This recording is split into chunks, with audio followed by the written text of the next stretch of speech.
2002 April 17వ తారీఖున నరసరావుపేటలో దైవజనులు Janaiah pastor గారు అక్కడ సేవ చేస్తున్నారు.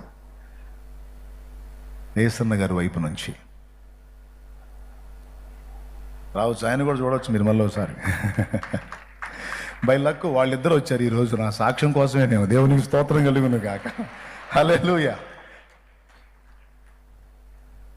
2002లో ఏప్రిల్ నెల 15, 16, 17 3 రోజులు కూటాలు ఏర్పాటు చేశారు నరసరావుపేటలో. ఆ కూటాలకి దైవజనులు ఏసన్న గారు వచ్చారు.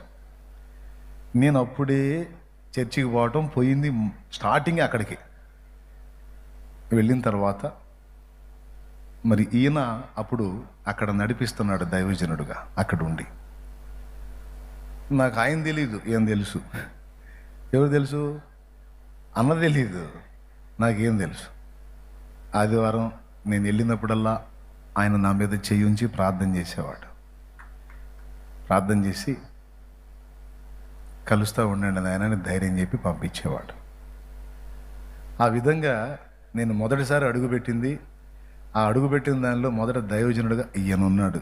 ఈరోజు మీకు చూపిస్తున్నాను మళ్ళొకసారి. ఇది 2002 ఏప్రిల్ 17 యేసుక్రీస్తును నా సొంత రక్షకునిగా అంగీకరించి ఇంకా ఆలస్యం చేయలే. ఎందుకంటే నాకు విడుదల కావాలి కాబట్టి నేను ఇంకెందుకు తడవు చేయాలి. చెడిపోయిన పనులు చేయటానికి ఏ ఆలోచన లేకుండా దూకాం. ఆ చేసిన పాపాలు కడిగేసుకోవడానికి ఆలోచించటం అవసరం అంటారా? నేడు అను దినం ఉండగానే కడిగేసుకుంటే మంచిదిగా. ఎప్పుడు ఇస్తారని ఎదురు చూస్తే సడన్గా కూటాలు పెట్టి పిలుపునిచ్చారు. అప్పుడు పోయి బాప్తిస్మం పొందా ఈయన సమక్షంలో, ఆయన చేతుల మీదుగా.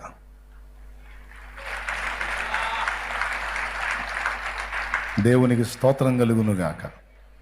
కనపడుతున్నాడు కూర్చున్న ఆయన. ఎవరండి? ఎవరు లేరు నాకు ఇలలో, ఆదరణ నీవేగా, ఆనందం నీవేగా,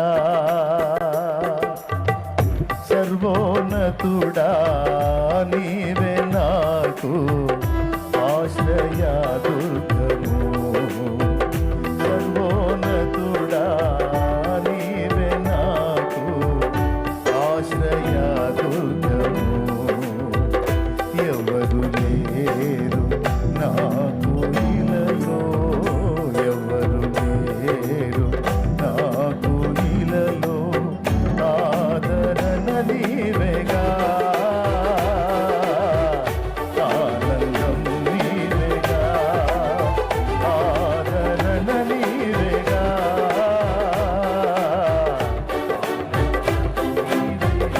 దేవునికి మహిమ. ధన్యుడా దైవజనుడు. దేవునికి మహిమ. షాలేము రాజు అనే పేరు పెట్టింది ఆయనే. ఏమండి? ఏనాడైతే యేసు ప్రభుని నా జీవితంలోకి ఆహ్వానించాను, దైవజనుల ప్రార్థన, ఆత్మీయుల ఆత్మీయ స్పర్శ,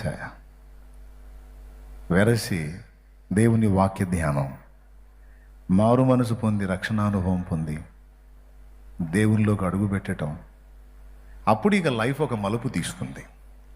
అన్ని సంవత్సరాలు ఉన్నాను చప్పట్లోటి దేవుని మహిమపడదాం. అప్పుడు అన్ని సంవత్సరాలు అంధకారంలో పడి కొట్టుమిట్టాడిన నా బ్రతుకు ఒక ఆశ్చర్యకరమైన మలుపు అప్పుడు తీసుకుంది. అది టర్నింగ్ పాయింట్.